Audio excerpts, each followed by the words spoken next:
But there's a whole other thing about APL, which is that APL is about, from my viewpoint, is about thinking a certain way, approaching a problem using a certain type of thinking. And it became much easier to solve certain problems using that. It's a point of view.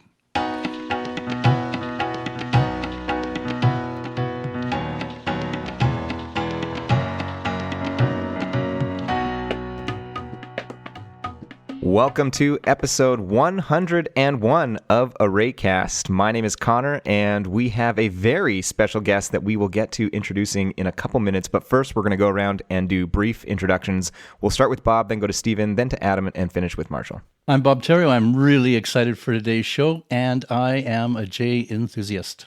I'm Stephen Taylor. I'm almost that excited about APL and J. I'm Adam Wojciechowski. I work with APL at Dialog. I'm Marshall Lockbaum. I've worked with various array languages. I made BQN. I'm a Singeli enthusiast. And as mentioned before, my name is Connor, massive fan of all the array languages and also a massive fan of spreadsheets, which will become relevant. You might already know by the title, but before we get to introducing our guest and the topic of spreadsheets, we have one announcement and a couple reminders. So we'll go to Bob for the announcement first, and then we'll throw it over to Adam for the 2 or 3 reminders. And I've just got a little mini announcement first, just because this is sort of like outside the realm of what everybody would probably know about the podcast. We record remotely, and today Connor is in Yellowknife, Northwest Territories. So his internet may break up at times, and so that might make for some interesting edits. I'm just preparing you.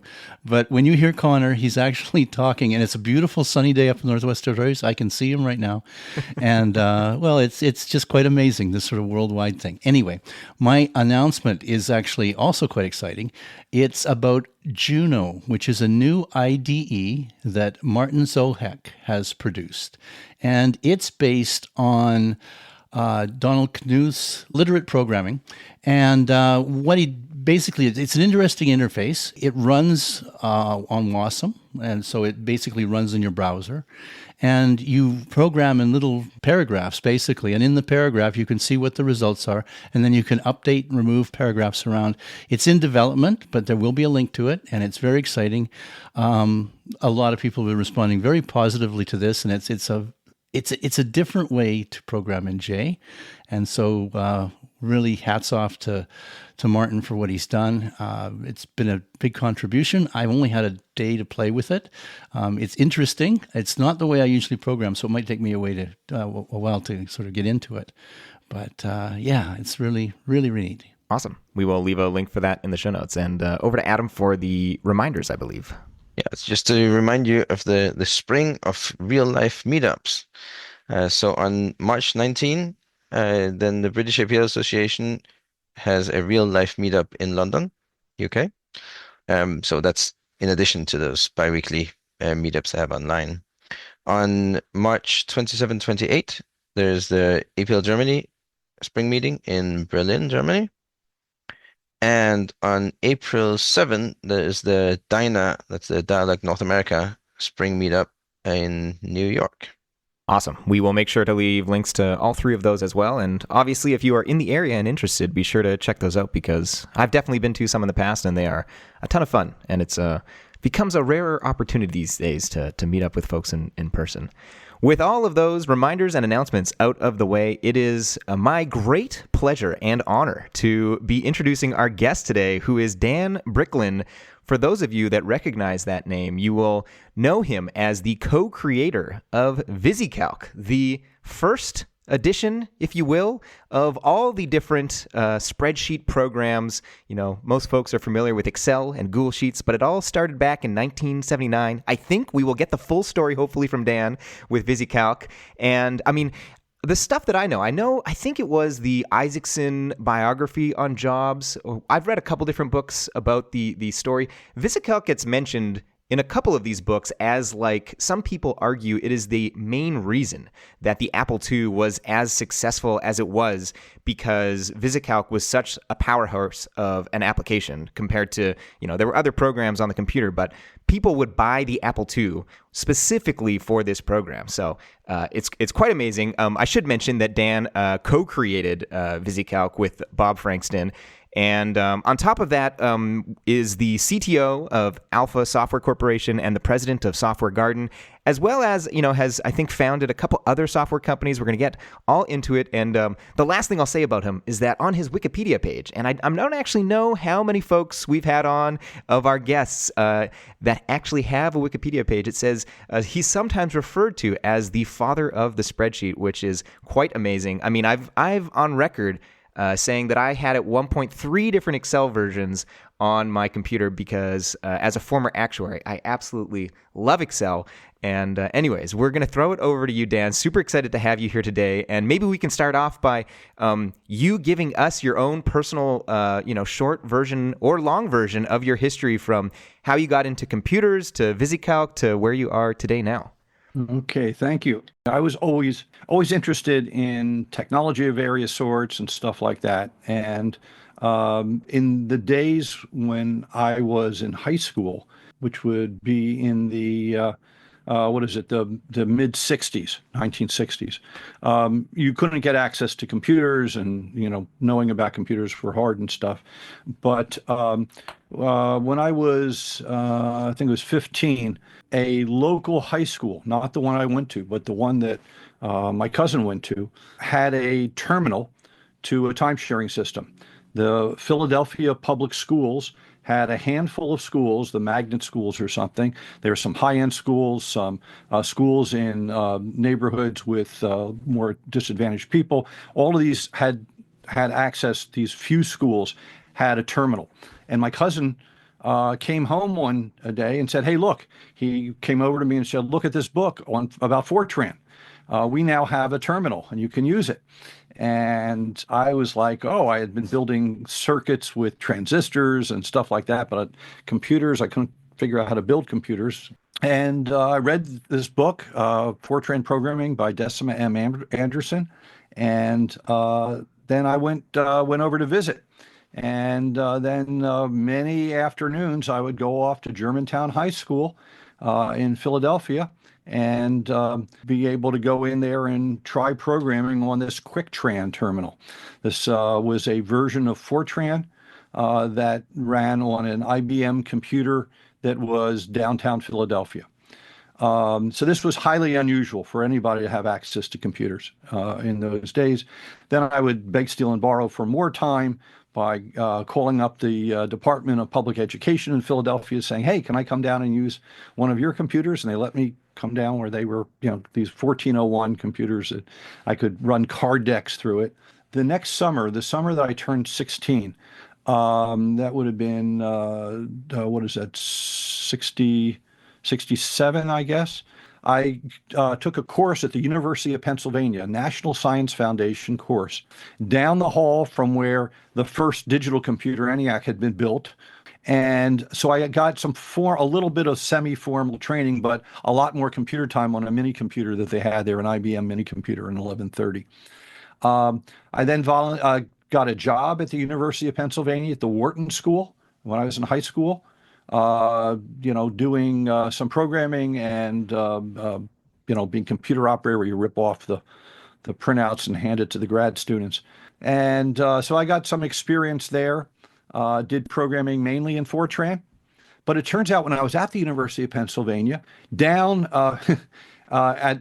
taking this, not the course, but working, I would go to the building that had our computer, and that's the same building where Iverson was doing APL, believe it or not. Yeah, the Philadelphia Scientific Center, right? Yeah, and that was, so that's, what a coincidence. Who knows? Wow. We were probably using the same computers sometimes. I don't know.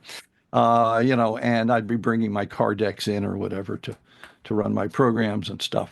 But I went to school, I got into MIT for undergraduate and went there, and then ended up working on the Multics project.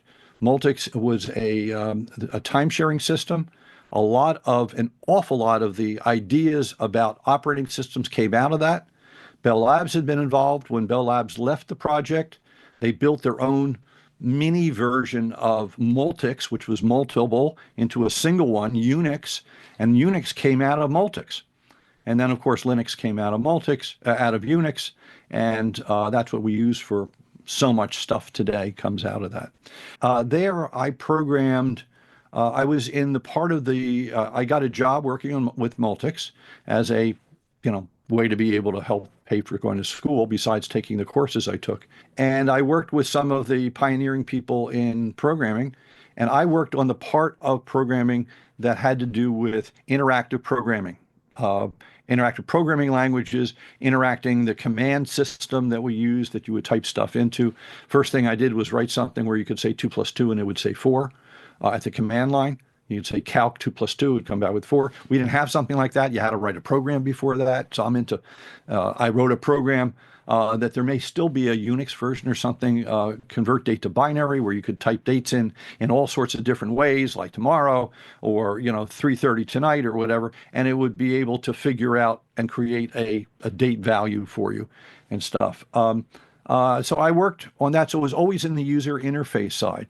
I then worked a little bit on the Lisp for Multics, and I worked on the big nums part. That's the part where you can have numbers with as many significant digits as you want, because it would just make big nums and it knew the algorithms for it. And I worked a little bit on that program. And then I got to work on the first Multics implementation of APL.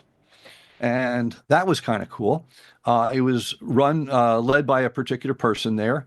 And we used a particular architecture of how to build the program that turned out to use calling programs, which turned out to be very expensive on the Multics system at the time. So it wasn't as fast as you'd want, but I was one of the 2 people on that project. It was the lead guy, and then there was me. And then we decided to rewrite it. I made the proposal with some friends to rewrite it to be a much more efficient, taking advantage of our new compiler, PL1 compiler, version of APL. And I got to be the project leader, the head person of a few people who were developing APL for the Multics system. And this is funded by the US government, among others. It was on Honeywell equipment. And I got to write the main program that did in or out of product and all of the operators and all sorts of stuff like that. And I got to know all that stuff really well. Now, I wasn't really a APL programming person very much, but I did get to know the specifics of every operator and stuff like that, and figure out how to make it as efficient as possible, looking at the the machine code that was produced to make very, very fast operations, because obviously in APL, you want to be able, you'll do some inner product to do something trivial, but it can be very expensive in terms of computation, but it's very few characters to write and very easy to think about. So I wanted to make it fast. So I worked on that, and we eventually shipped it. It was actually shipped after I graduated. I worked on it the summer after I graduated, and ended up being used, at one of the Air Force bases, and I don't know what else. But years later, I found out that one of the regular users of it was somebody who was at Tektronix. His name is Ward Cunningham. He's the guy who invented the wiki. And what did he do? He used APL on Multics. So there's sort of a connection all the way through. And when you think of the wiki, realize that that person was thinking APL also at some point. I went to Digital Equipment Corporation and worked in the computerized typesetting area, and ended up working on editing, computerized typesetting editing, which was a relatively new thing at the time, and then ended up in word processing.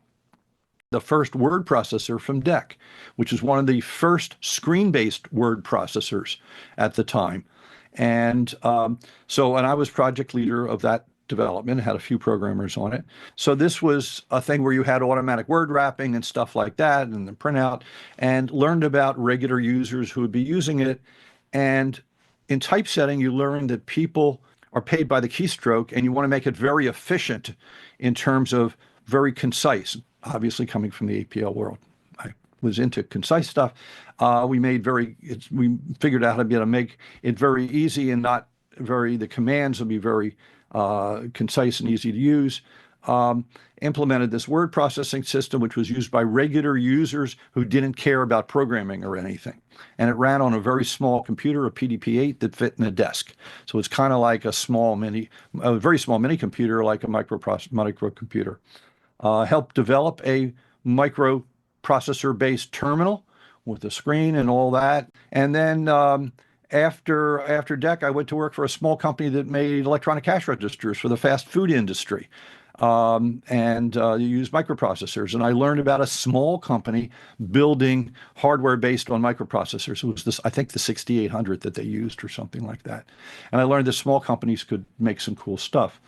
I decided to go back to school to learn about business because I always wanted to start business, especially with my friend Bob Frankston, who I met at MIT at the Multics project, and got into the Harvard Business School and decided to go there for a couple years, treat myself to that, and learn about business.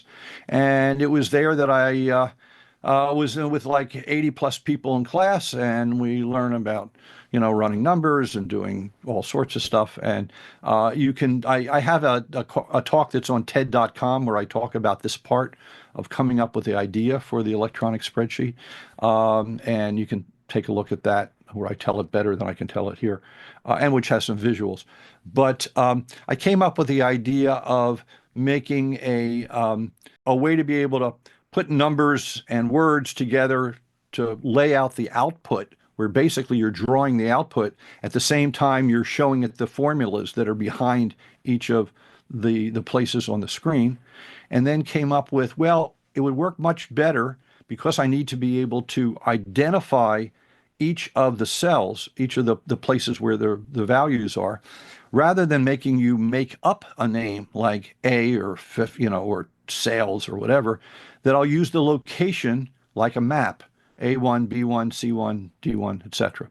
And with that, I could do ranges, because you could say from here to there. Now, I always expected to be able to say, circle these things and do an operation like sum across this, because I was used to thinking obviously in terms of working with multiple values at a time.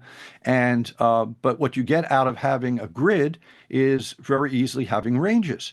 And I knew how powerful that was. So that's where we got the electronic spreadsheet as we have it today. Decided to put it on the Apple II for various reasons. So Apple got it first for about a year, and Steve Jobs, years later, was asked to comment about it. He talked about, well, the Apple II had a floppy disk drive, and the competitors didn't, and that was important because that's one of the reasons that we put VisiCalc first on the Apple II.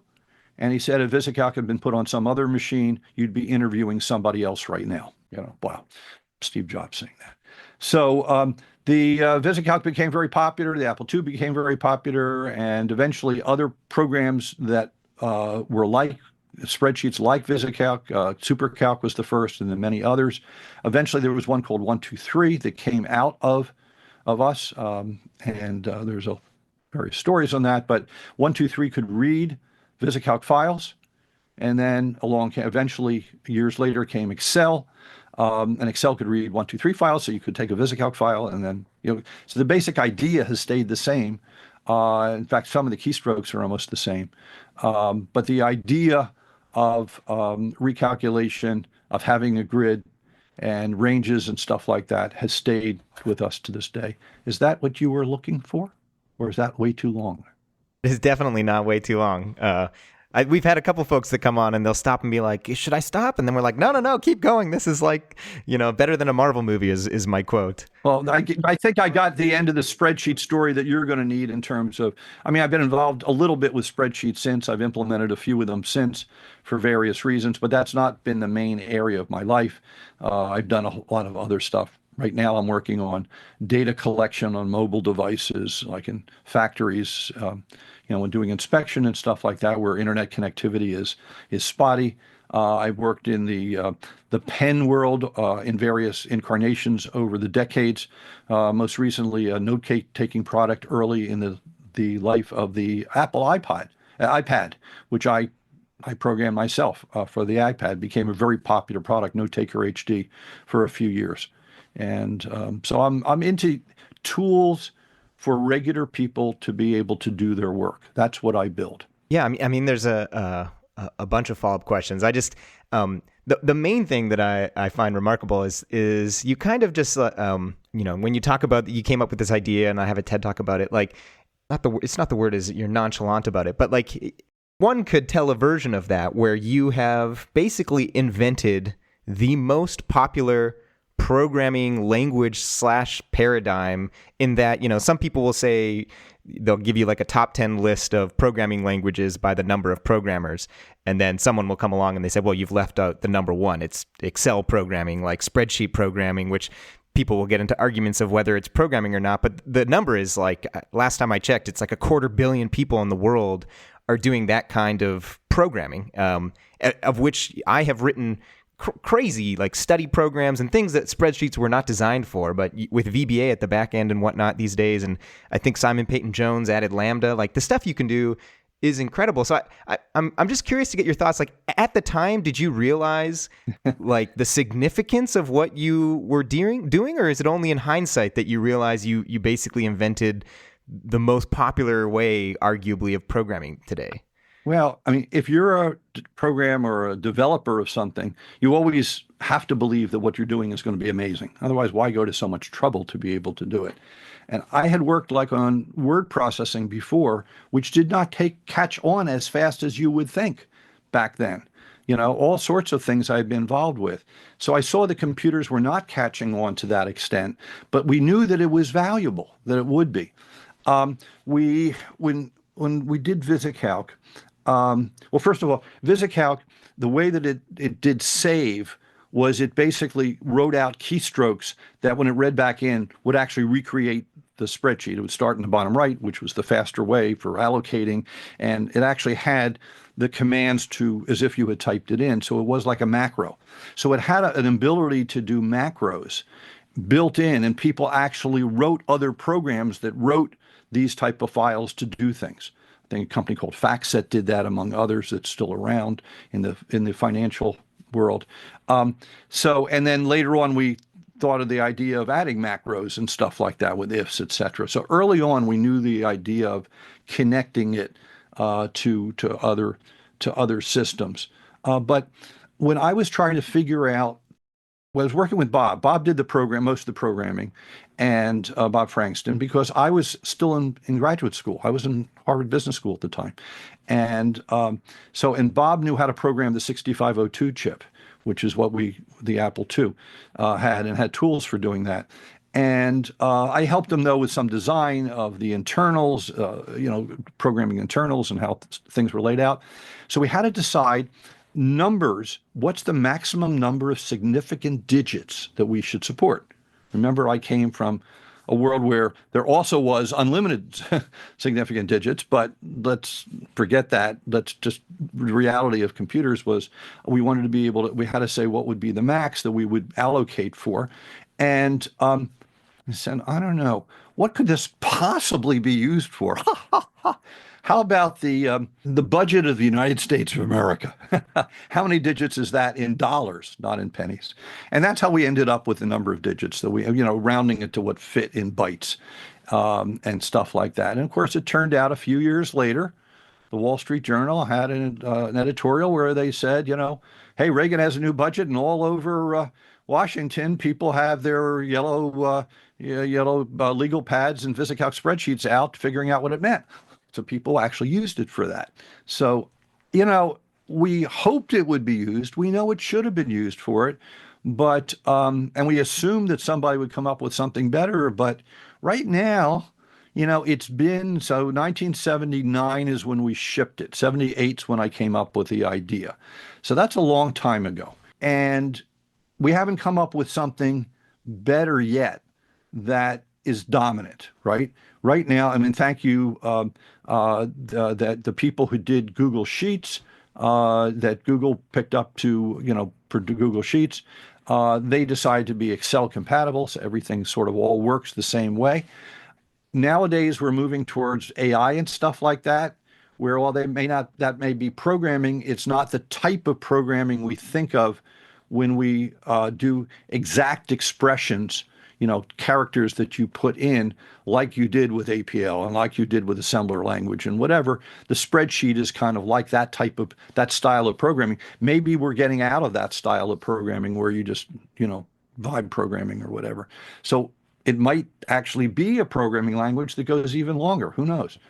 It makes me happy because people want to talk to me years later.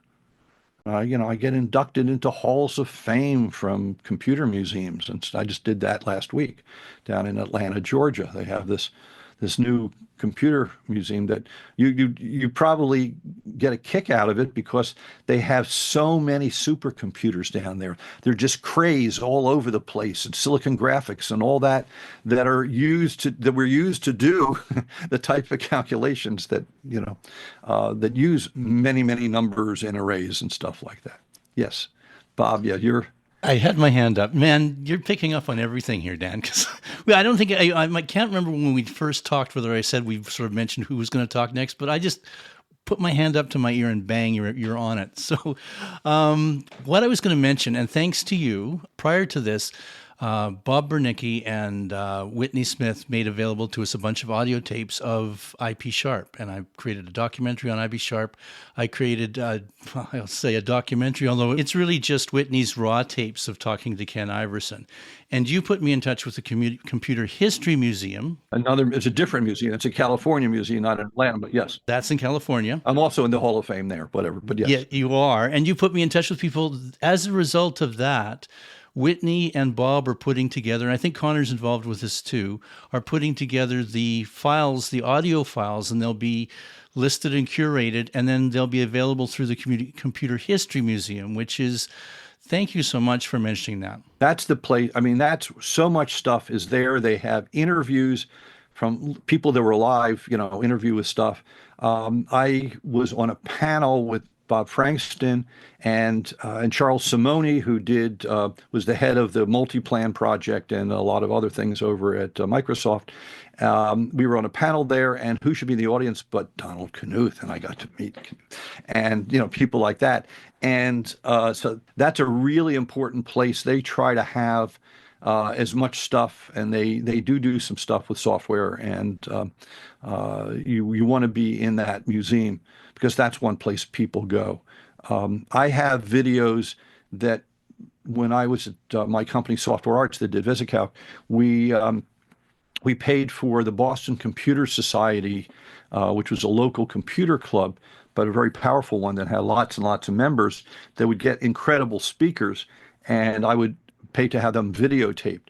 So when Steve Jobs announced the Macintosh, he first announced it at a private event for Apple shareholders and stuff in California.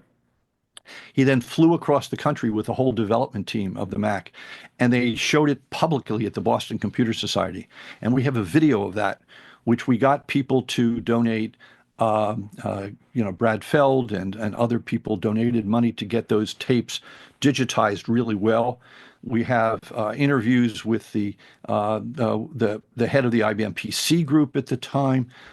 May he rest in peace. The head of Commodore and Apple and stuff like that.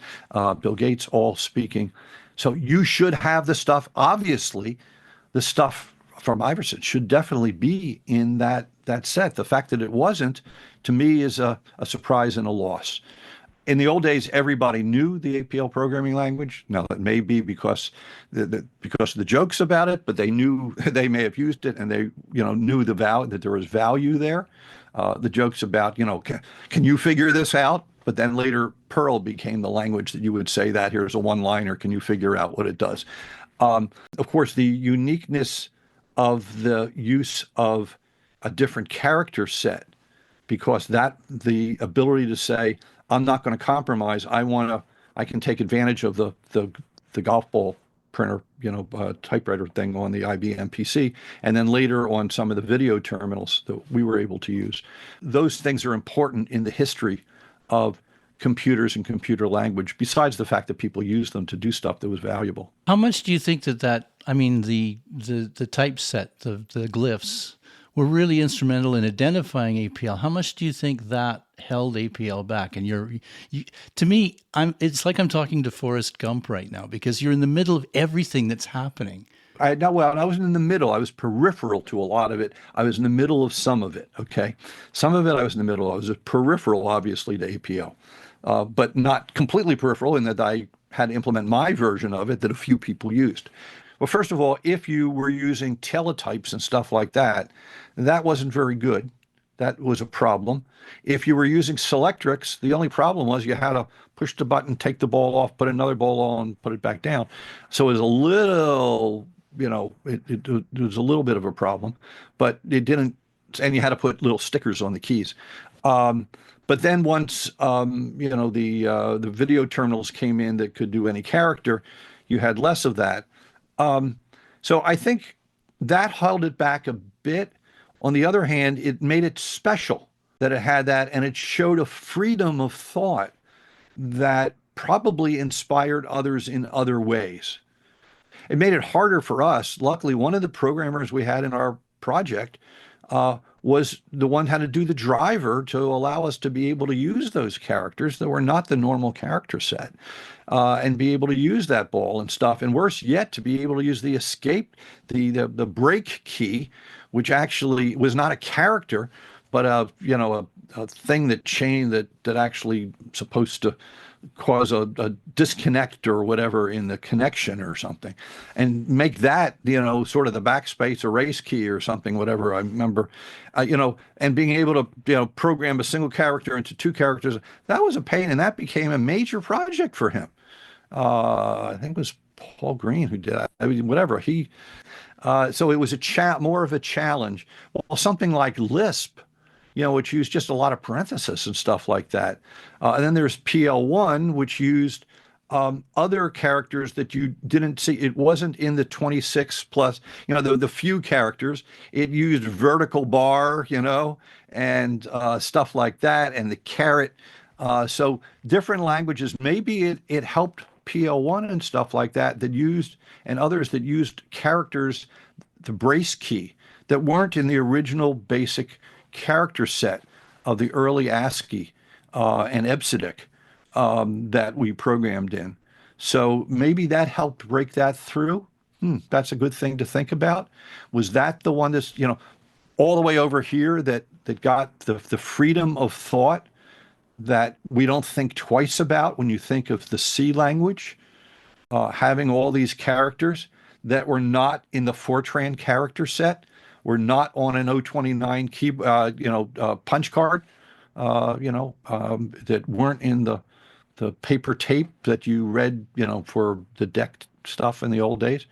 Maybe that gave the freedom. Each thing does that. But there's a whole other thing about APL, which is that APL was about, from my viewpoint, is about thinking a certain way, approaching a problem using a certain type of thinking. And the spreadsheet is that type of thing where basically you lay things out with words and numbers, perhaps, laid out in ways that make sense to you for thinking about the problem.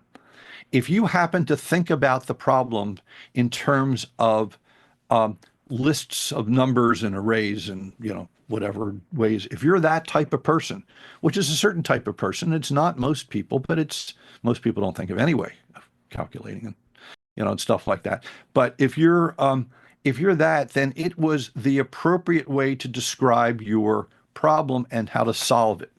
And it became much easier to solve certain problems using that. It's a point of view. Alan Kay, the great computer visionary who envisioned the Dynabook back in, 1969 or thereabouts at Xerox PARC, this thing that children would have that looks kind of like an iPad, that they would have access to all sorts of information on, and they would, whatever, which is today's tablet and phone, that he envisioned that stuff. I think, quoting somebody, but he liked to say that a point of view is worth something like 30 IQ points.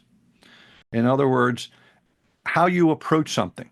All that Copernicus did was to say, when we do our calculations, we don't use the center of the Earth for calculations and have to have epicycles and things like that. Let's use the center of the sun.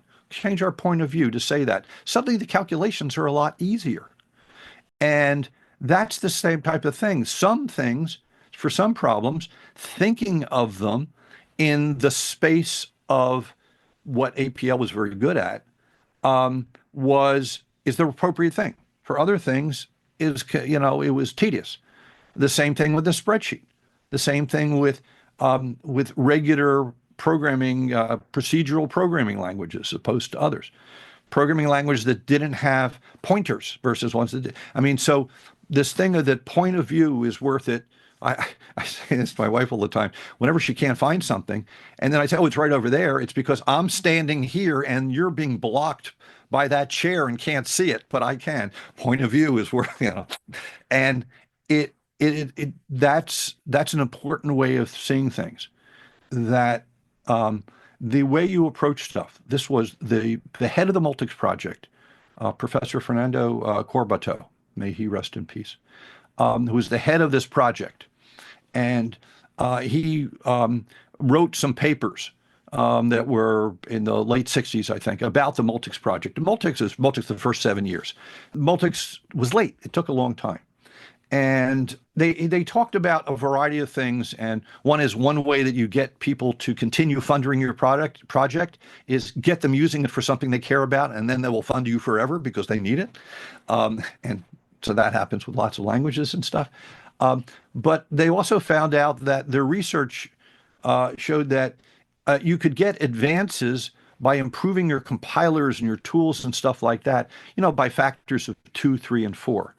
But that if you had a different algorithm, if you approached the problem differently, you got orders of magnitude improvements. You got 10 times or more improvements. That thinking about it, we hear that just today and the last few months when they think about this stuff with AI and what are the Chinese doing that the Americans aren't doing, whatever. Well, they're thinking about it differently. They're using different algorithms, approaches to it. And different approaches can make things much better or much worse. That's why we still have languages for approaching things differently, like array languages and stuff like that, perhaps taking advantage of the hardware. The Fortran language, original Fortran language, certain things were there because that's how the hardware worked. You could only do certain subscripts to arrays, because that happened to be the way the index registers worked. And it worked that you could only do plus and minus there. You couldn't do multiplies or whatever. So you could only do a constant times a variable plus or minus a constant or something, because that's the way the hardware worked. And nowadays, thanks to gaming, we now have all these array processors and various type of processors that turned out you can use for artificial intelligence type calculations and for other type of graphics calculations and who knows what else that now make. Well, they're pretty good for APL, I have to say. Yeah, right. It's like, you have to think of it that way. And when you think of it that way for graphics processing, and some of that comes from learning those algorithms and parallel stuff. I remember Gordon Bell, may he rest in peace, who was he did the PDP-11, the PDP-8, he was at DEC, and then he went off at one point was at the National Science Foundation, and he was funding development of computer stuff. And he realized that in order to be able to keep Moore's law going and to keep speed going, we needed to work on parallel processing. That was the big deal. And he funded a lot of basic research in parallel processing, which we end up using in these type of systems. And the graphic systems and all, and NVIDIA chips that are for optimizing along that. And then I don't know, is there compilers for APL and stuff that take advantage of that and that pull out the parallelisms and all? I don't know. I know So there is just our last episode, we interviewed the author of a GPU APL compiler called Codefins. But generally they're done with interpreters, and that's not good for the GPU, but it is really good for these CPU vector units, because you have your whatever operation, you have, a sum, and you write that with vector instructions. And then the interpreter just needs to be able to call that function. So it can pretty much get right. within that one primitive, it gets the full array performance. It can't fuse primitives together. And if you're spending most of your time inside of it, it doesn't matter that you're interpreting, as I know when I wrote an interpreter for APL, that if there's an operation that the hardware does that, used to be the dominant thing and now suddenly becomes almost instant, that's a help. But then there's the thing of what we learned to do with compilers for C and other languages, right? Is that it took a more global view of what was going on and did optimization, like taking calculations out of the middle of a loop that were invariant and moving them outside of the loop, and it would figure things that a good programmer would do. But it would automatically do that and do it globally. The same type of thing of figuring out that there can be parallelisms here, that we could actually use techniques that you haven't thought about to be able to speed things up and get more power. But that requires a lot of investment. And when it came to the investment in in C and stuff like that, there was the reason for it because everything was written in the operating system and the benefit was so broad. If you look at the browsers, there's an interesting thing. I heard a podcast a while back with the developers of WebKit. WebKit is the what Safari uses and all, and it's open source, and everybody else, all sorts of others. Now Edge uses it, and Chrome comes from it and all that. And when they were developing it, Safari, early on for Apple, what the way they said it is that anytime we have a new release, nothing can be slower than it was in the previous releases. Okay, we're allowed to improve things, but we can't add things and improve things at the expense of something existing. This was a mindset that they had. When I heard that, it was like, whoa, that's what we saw, is that the browser kept getting faster and faster. And of course there were multiple at the time. There was Microsoft had their Internet Explorer. There was Firefox coming out of Mozilla, and then there was WebKit. Okay, and those three were in friendly competition with each other to see who could be faster and better, which is good. That kept things. Well, I can do this. Well, I'll do that too, but I'll do it better. And they just improved and improved. And then they would find other implementations. They bring in the V8 engine that had been used for Macromedia and Flash, got put into the browser as some of the engine for JavaScript. And JavaScript became extremely fast. It does just-in-time compiling. If you run something like 100, if you go through a loop 100 times, it says, "Oh, time! It's worth it to actually compile it into some really fast bytecode or close to machine code," and then runs that. So it figures. So they went to the trouble in saying, "We'll use that." So if you're so you'll find out that JavaScript is extremely fast compared to what interpreted language uses used to be, because there was so much competition, so much value to it, and so much money put in to developing that. So you can do that type of stuff.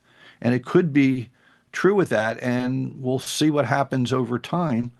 In terms of that, maybe, some of the AI programming can help the developers who are figuring out how to improve, the run times can, taking advantage of techniques here and there. Yeah, so in terms of never making things slower, you have to be very careful with that because sometimes you back yourself into a corner. Yeah. And the thing is, theoretically, there's some issues with it, but whatever it is, that's how they started it out. I don't know what actually happened with all the stuff, but often that forces you to think. But because to think real hard and find alternatives, I'd have to go find the that original. Yeah, I mean, often you think you've backed yourself into a corner, but you actually haven't because there's some trick. You think that it would, but then somebody else comes up with a better idea or something like that, or time goes on, and it was worth it for them to do that, because otherwise what happens is some areas start getting worse and worse, and then you decommission that part and you get bit rot of all sort. Don't ask me, but think about what it meant to have that mentality, whether or not they actually did it. I don't know. But that mentality Yeah. of where we don't sacrifice, because otherwise you're robbing Peter to pay Paul all the time. And you could have things that fester that you didn't think about that suddenly become very slow and become a problem. So thinking about the mentality of speed, which they had the luxury of doing because of the value that that they could now do things on a smaller, slighter machine that used less power. In doing that, it actually made the battery last. I mean, the value was so great in terms of doing some of that stuff that they could spend the money. We didn't spend that money on compilers in the old days, right? By comparison, but they could spend whatever was necessary, and having the Steve Jobs pushing it and stuff. So whatever, I just thought that Yeah. idea would be helpful to think about. Where I was going with that was APL. I mean, we've got this great vector model, right? And with respect to the just-in-time compiling, we have backed ourselves into a corner in that things that you do with vector primitives are much faster than things you get with JavaScript's shit compiler, because we're able to vectorize just about anything if you can write it in the array style, Mhm. and JavaScript isn't. No, you don't know if the just-in-time compiler said, "Oh, this is an array operation," and converts it into an array operation that sends it off to the GPU. They can do that. I haven't seen the GPU stuff, but If you have a smart enough compiler, and you have enough extra oh memory. well, I don't doubt it's possible. I just haven't seen that it's done. I don't know. We'll see. Well, the C and JavaScript model has some advantages, and the APL model has some advantages. So Depends on the problem. You should use the right tool. yeah, it depends on what you want to. Do you want to say, well, I want to work on arrays as fast as I possibly can? It may be that APL is actually a better choice, because it's like there's some stuff with like shuffles that you just can't do in C unless you're going to explicitly vectorize and say I'm giving up portability, and I'll write it with vector instructions. But you could do that by saying, okay, we support.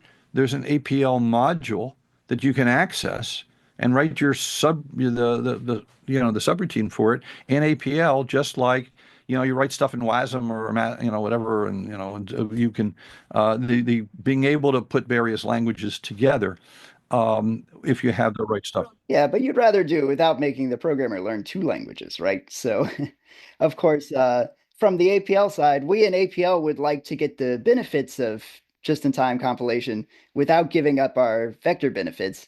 And from the other side, I don't think they think about it quite as much. But Well, they might. I don't know how many of the developers of the of JavaScript you've talked to.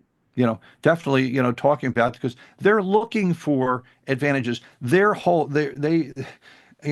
lot of their self-worth is in being able to make something a little faster, and to make this case faster and stuff like that. And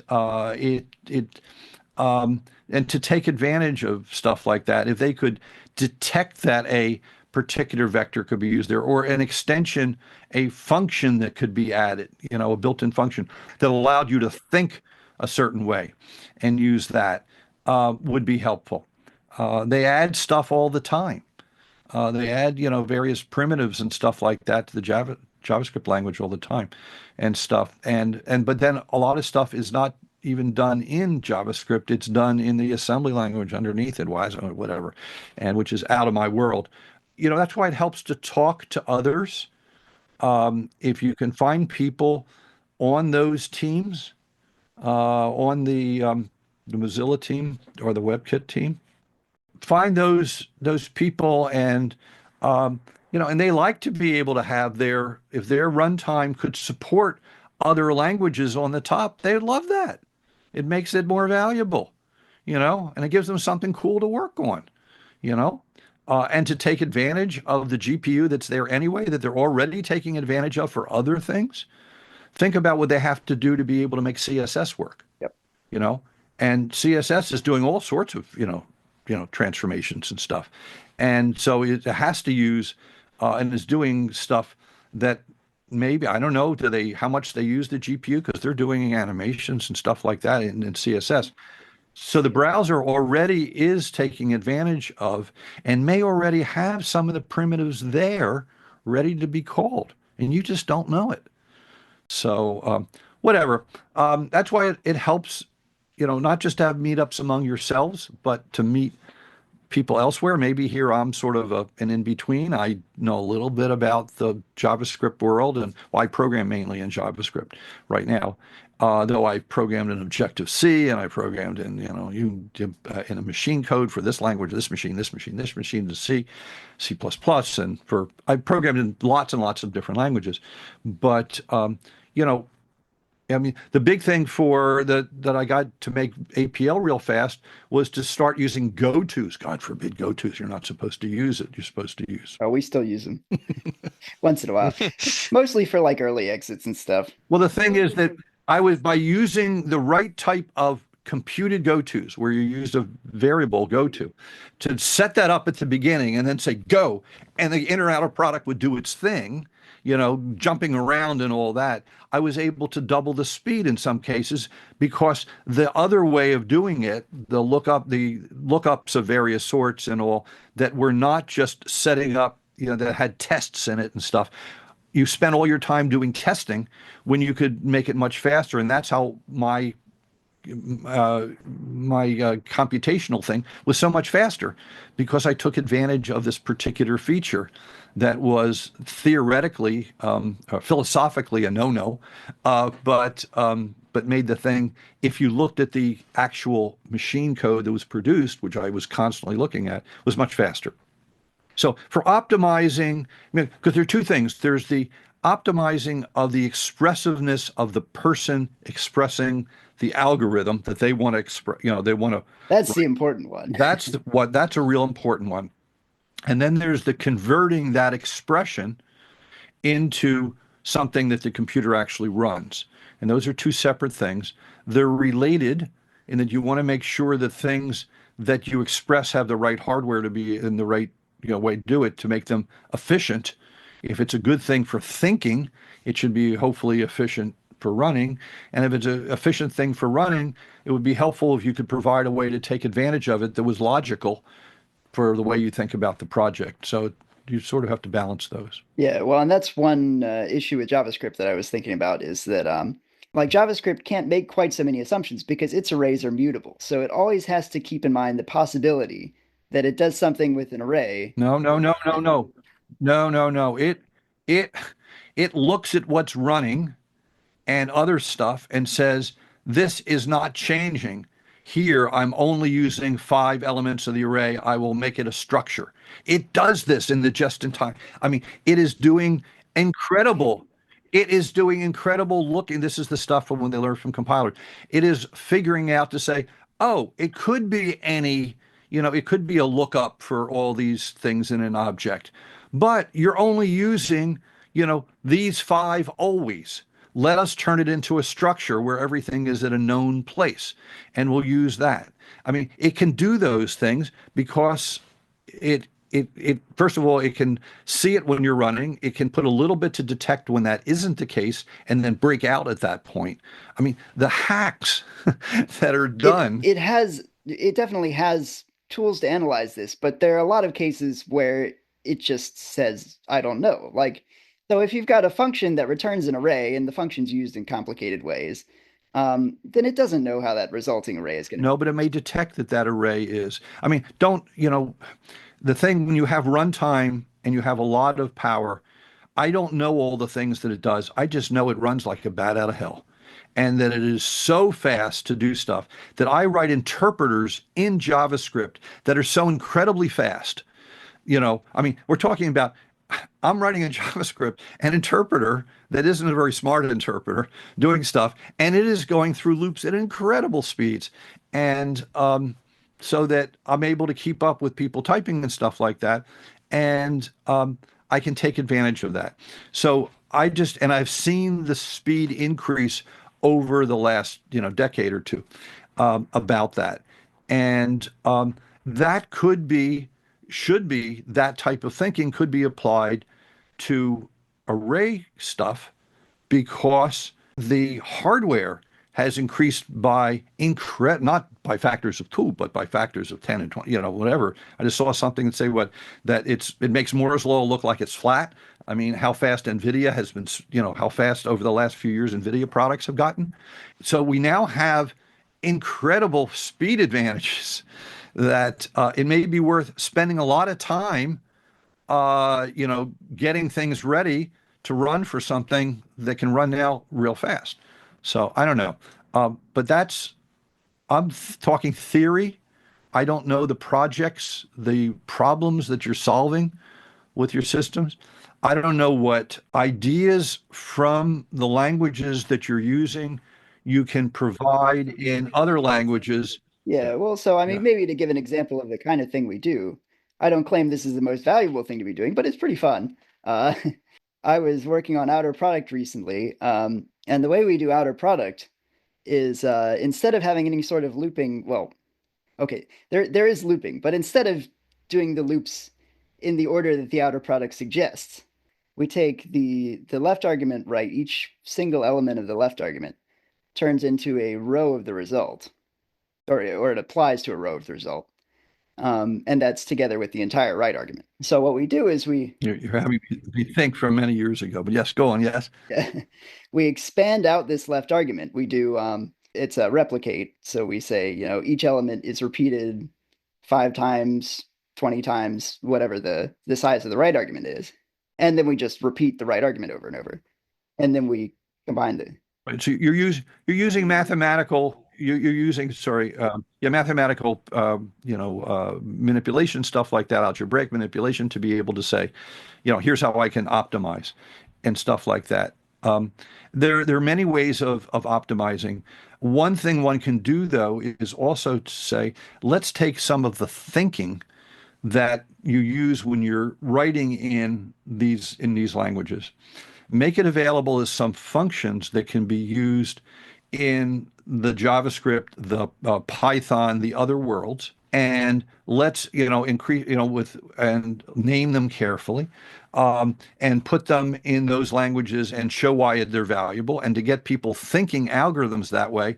And then, by the way, if you're there, look, we have whole systems that work that way, that you may find it's better to do this piece of your application in this language because you can express it so much better, and you're already thinking that way and using the terminology we sort of snuck in there by the naming of our functions. And you could do that. I mean, well, the NumPy guys did that. What? The NumPy guys did us a favor and did that for us. Yeah. So I don't know your world at all. I mean, I'm just here to say that, hey, I built a thing. Stephen, do you have something you're asking? Is there? Yeah, you were speaking just a moment ago about the influence of programming languages on your thinking, and earlier on, you talked about working on APL as far back as the Multics project, and is purely a personal question. I wonder if on Multics you ran into a quiet guy called Lewis Morton, who I think might have been there about the same time as you at MIT. What did Lewis work on? I know he worked on Multics at that time, but part of it I don't know. Yeah, I don't know, because we had hundreds. There were a few hundred people. I mean, there were people, and I don't. Plus, I'm not good at names, especially back then. I did not remember names. Well, it's been years. I had to. It's been years. It's been decades. Well, I remember one name. I was at, I think, in an office that was related. We had to do it. We were talking about Multics project, about APL or something, I think, or whatever. It was somewhat related to working on APL at the time. And I ran into this person who told me about this book, which I wish I could find and I can't, for doing calculations, for like doing transcendental functions and how to program the transcendental functions and stuff like that. And then I used that because I actually wrote the transcendental functions for VisiCalc, the original one. So I wrote the code for that, and I used that book. And it turned out that person, as I recall, was Monty Davidoff.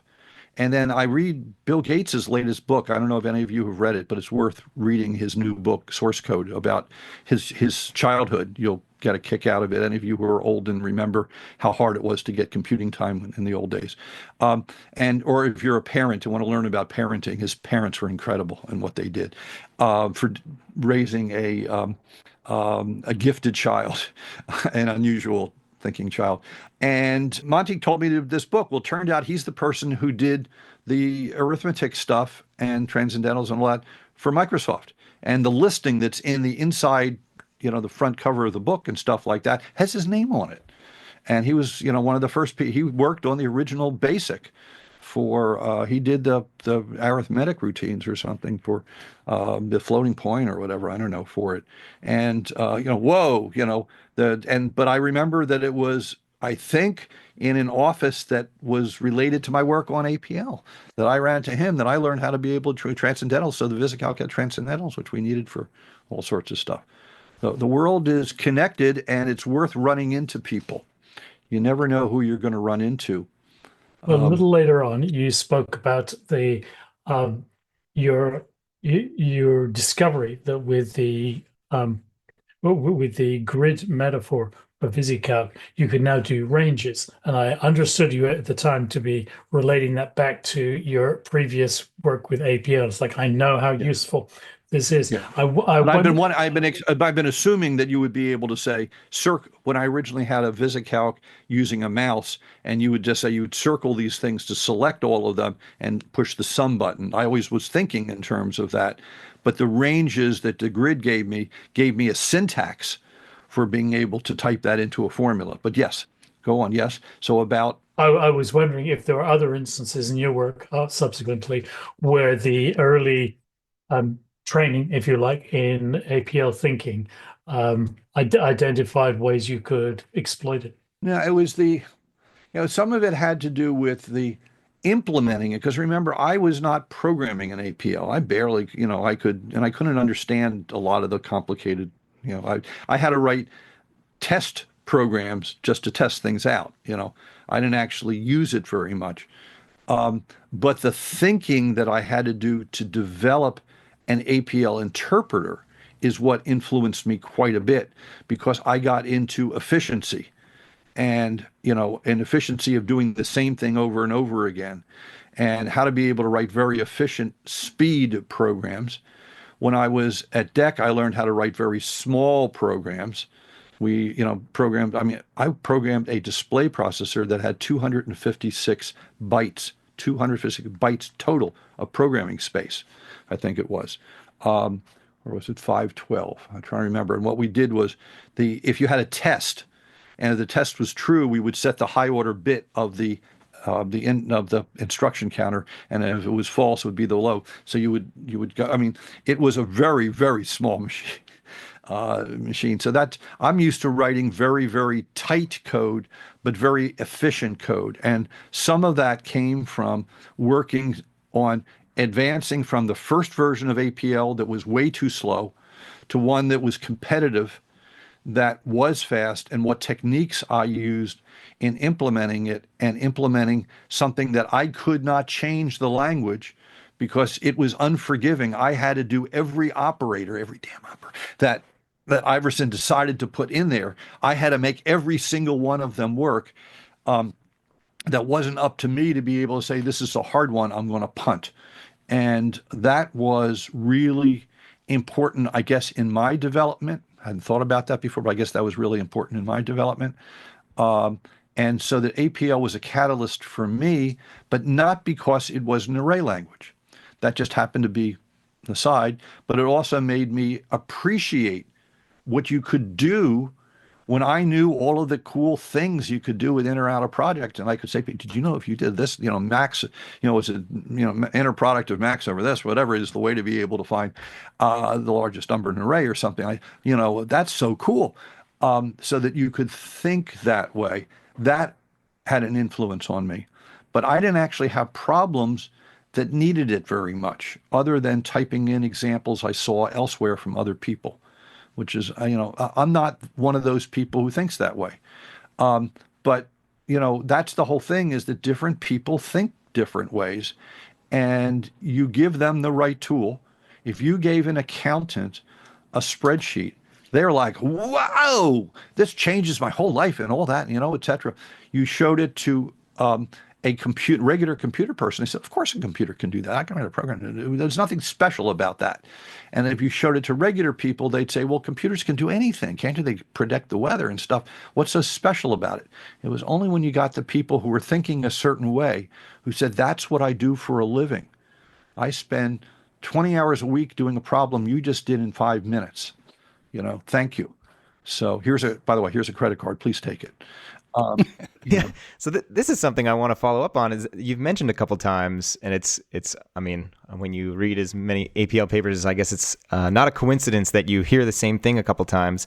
Is you've mentioned a couple times like you need to think a certain way in order to really to get APL. And I just finished both reading and podcastifying an Alan J. Perlis paper. The subtitle of which is APL is more French than English. And inside of it, he talks about how, some people don't realize that, like, in order to appreciate APL, you have to think a different way. And he goes as far as saying is that, like, I think BASIC is the language he picks on. He says, if you've learned BASIC, you've contaminated your brain, and it's much harder to convince people of the value. And you've mentioned you started on Fortran, and then you wrote to the Multics APL and PL1, which... not in that paper, but in a different paper I just learned that originally was actually named the new programming language, NPL, but then there was some lab that filed some claims saying you can't use NPL. So NPL was renamed PL1 for, programming language 1.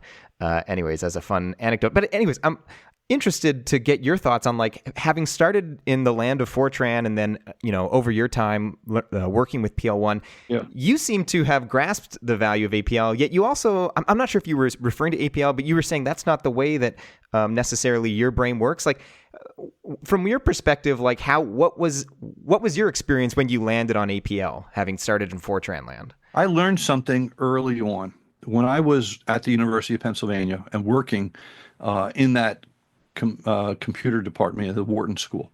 The head of the Wharton Computational Services showed me some stuff where he was showing using trigonometry and geometry how correlation had to do with with sines and cosines and stuff like that, and how the stuff all really had to do with geometric ways of looking at things, and that if you thought in a visual geometric way, you could apply it in a numeric way and stuff like that. And that really hit me, that this was a different way at looking at a problem. If you say that, that the arctangent really is the same as this particular thing, and the correlation really is the same as a particular trigonometric thing. And his mind was very much visual that way. And he would use drawings, of axes, XY axes and stuff like that. And there are people who think in terms of obviously, if you know some of the numbers, the theory behind it, in terms of the space, using I, where you're using imaginary numbers and stuff like the square root of -1 and stuff like that, that's when you think about that way and apply that thinking, you're able to solve all sorts of problems with, I don't know, Fourier transforms and whatever, all this stuff. When you're thinking in the frequency domain, versus the amplitude, the amplitude domain and all that, that opens up ways of thinking. The same thing about approaching things, thinking them as arrays of numbers and operations on that, as opposed to I would be thinking of things in a procedural way that went Fortran-like, but then I got into assembly code, and I also I built some we at MIT, you're electrical engineering / computer science major. You have to learn the hardware. I learned how transistors work, at the molecular level, and how to put them together, and what integrated circuits. We had to build things with integrated circuits all the way up. So when I programmed a PDP-8, I can imagine the hardware, and I knew what the hardware was doing for each instruction I was doing. So that they're the different how to approach things That's, you know, I was brought up a certain way. I didn't just learn not PL full PL1. We used a subset of PL1 that was easier to implement. It turned out to be very close to C. And of course, that version of PL1 ended up being the people who developed C had been exposed to that too, as well as B before C. Before C, there was B and BCPL and stuff like that. There are other languages that evolved. So yes, there are different ways of organizing it.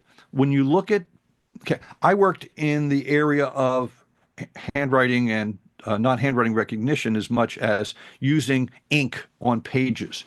I worked on that in the 1990s, on some of the early pen computers, and then obviously in the 2000s, on starting 2010 on the iPad.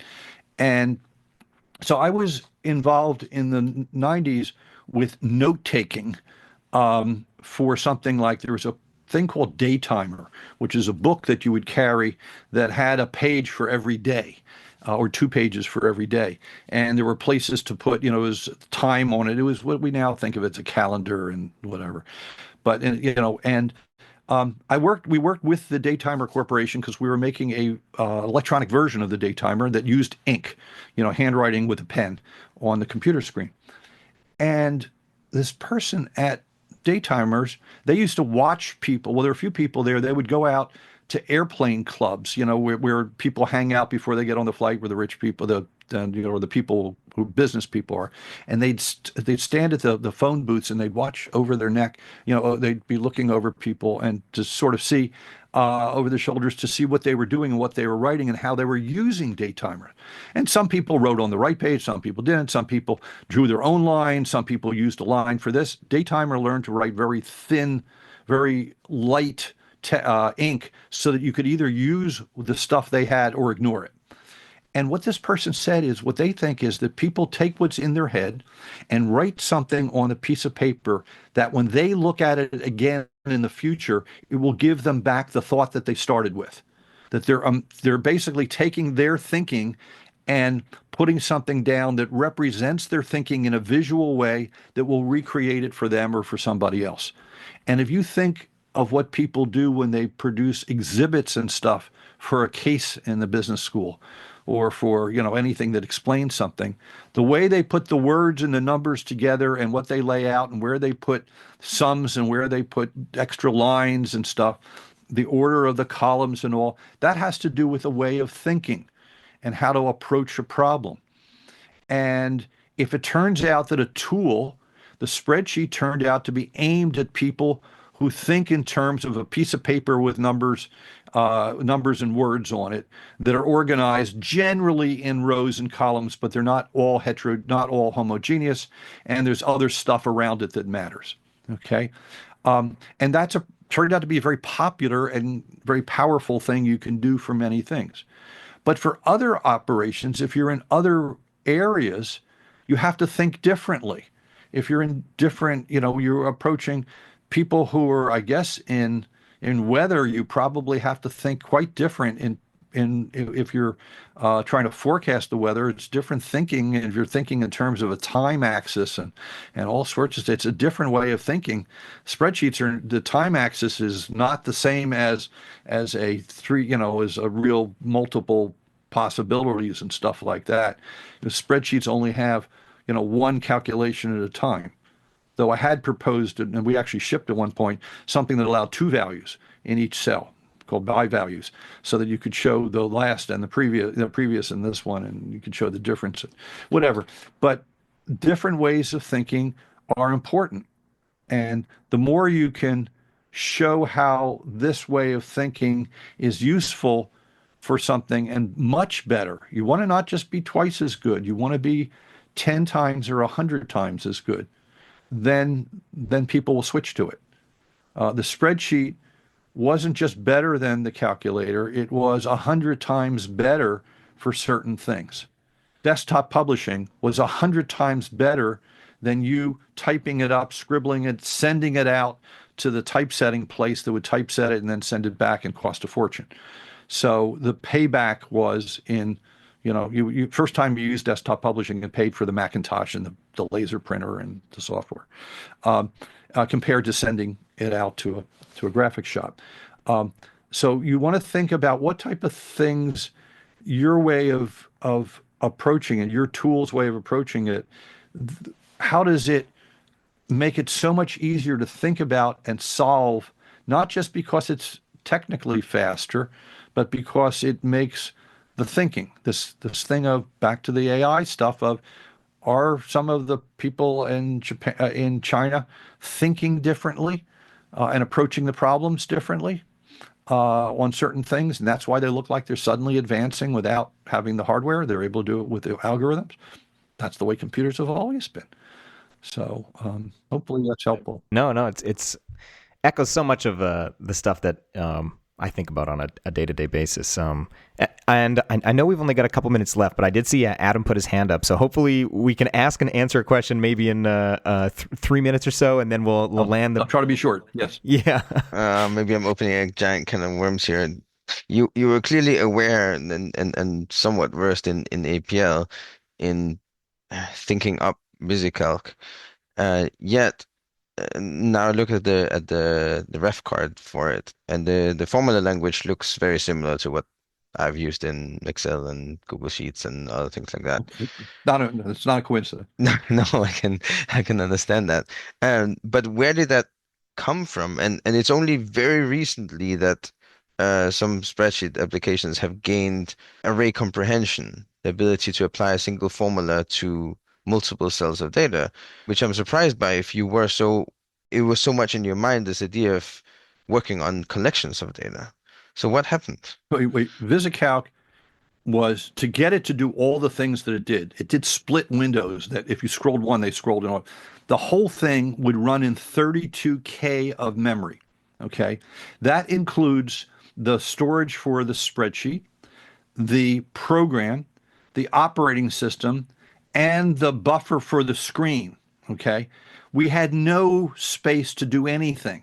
Okay. When you hit the slash key to bring up, and it would show you the characters you could type for a command, those characters that you saw, that list was the same characters in memory that were used for the lookup of what you pressed the button for to save memory. So we had to be very judicious. If you typed SUM for sum, it knew that by the time you took SM, that's you, there was no other, so it would autocomplete at that point because it had to be very, very efficient with stuff. So we had to figure out what we could put in with what we had. And we had to throw so many things out that we could do. So I couldn't do all of the operations. But like we said, we're going to need, we want to use this for taxes. Well, we need a lookup function. So lookup function went in because Bob wanted to do his taxes with this thing. Net present value went in with what it was because I had learned that in school, and one of my professors who saw it early on said you should have net present value as one of the things that would be useful for people who do certain types of calculations. So it was based on what was needed at the time by the users that we were targeting. So even though we could have put so much more in it, we envisioned all sorts with a mouse and this and graphing and you name it. We envisioned all that stuff, but you can't fit it into a machine, into a program that is smaller than the screenshot that you do today of our screen. Okay, I understand. Yeah, so that also lends some credence to the story I've heard why all these things propagate, right? All the design decisions made many, many decades ago is propagate today, including that Microsoft.NET uses some integers for dates, and they are off by one, those dates, meaning that the 7 modulus of the day number does not give you the day of the week as it should have, because Lotus 123. And why did it do that? Because Lotus came from us. And why did we do it? We decided that we would use day one would be the day that we incorporate our company, and we couldn't incorporate our company on a Sunday, so we incorporated it on a Monday, and New Year's was on a Sunday or something. It was something like that. So that then VisiCalc had a particular start date. I mean, there were things like that. Yes, you can't, once you have all this data, I mean, once you have to know the history about why did you do such a dumb thing? Well, you weren't there back then, knowing, we did not think that you'd be using this so far into the future. Yeah, what I understood was that Lotus 123 had a simplified formula for leap years, and such that though it has a February 29th of year 1900, even though that date never happened, simply because they couldn't fit in the full formula. Right.